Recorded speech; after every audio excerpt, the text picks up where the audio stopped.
Hello all, I'm still sick. I'll try not to cough too much. And I'll spare you my waxy, pallid visage. But there is something I wanted to get off my chest. Unsurprisingly, about Brexit.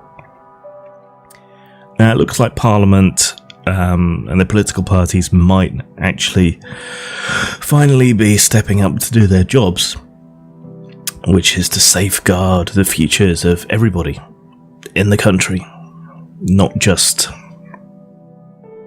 the 17.4 million and rapidly diminishing number of Leave voters, but everyone.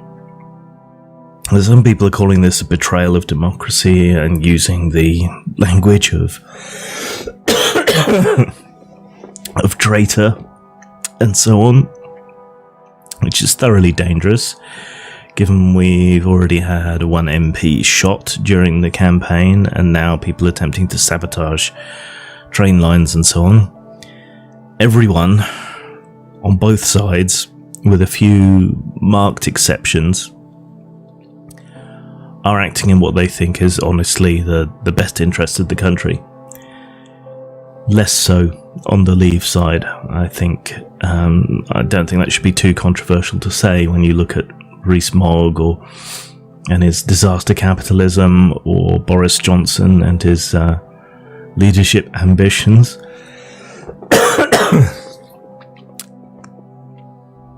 But the fact is that democracy isn't what most people seem to think it is. There's a difference between democracy, which is usually moderated by the rule of law, balancing institutions, representatives and so on, and mob rule, or ochlocracy. Now, it's clear that Brexit is a disaster. We haven't even left yet, and it's costing us 650 million a week. The pound is tanked, and that hasn't helped manufacturing in the way that they thought it would, because we don't really do manufacturing very much anymore. Those few things that we do have that are involved in manufacturing are all moving abroad. Finance is moving abroad. May's deal doesn't safeguard the service sector, which is the biggest sector. Yeah, people's opinion has shifted and changed. 55 Remain versus 35 No Deal Brexit Leave now. According to some polls, consistently the polls have been past the margin of error, which is usually about 3 to 4% on these polls, in favour of remaining now. Okay, but never mind all of that. Never mind all those reasons. never mind everything. Never mind all of this. Because the vote, the initial referendum, was invalid. Why was it invalid? Because Vote Leave broke the law. And it's not just me saying it, that's the Electoral Commission saying it, that's the High Court saying it and upholding the conviction, and they've dropped their appeal, so even they seem to recognise that they broke the law. What we know of is particularly one massive overspend of over £500,000.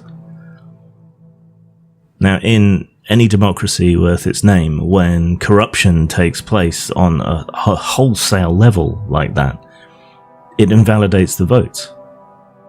Otherwise, we're no better than Erdogan's Turkey or North Korea, when they bother to have a vote on anything and there's only ever one candidate. Corruption, illegality on this scale invalidates democracy far more than overturning an advisory and corrupted vote.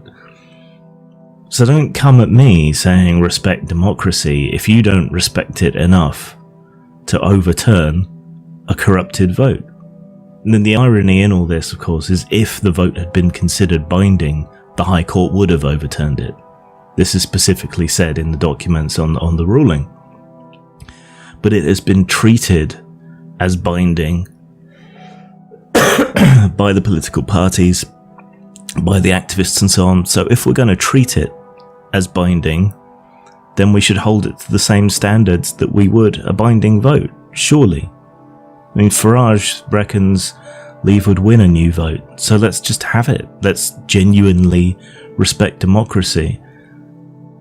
Let's protect it. Let's watch over it. Let's overturn a corrupt and unfair outcome. People deserve better, don't they? You would think. Of course, there's a beautiful irony in this vote last night that passed by one vote. Amongst the votes in favour of the extra delay, was that criminal MP who was brought in with a tag on her leg to vote. So while the referendum was pushed through by criminals, the delay has been pushed through by a criminal. And there's a wonderful symmetry to that. Karma's a bitch.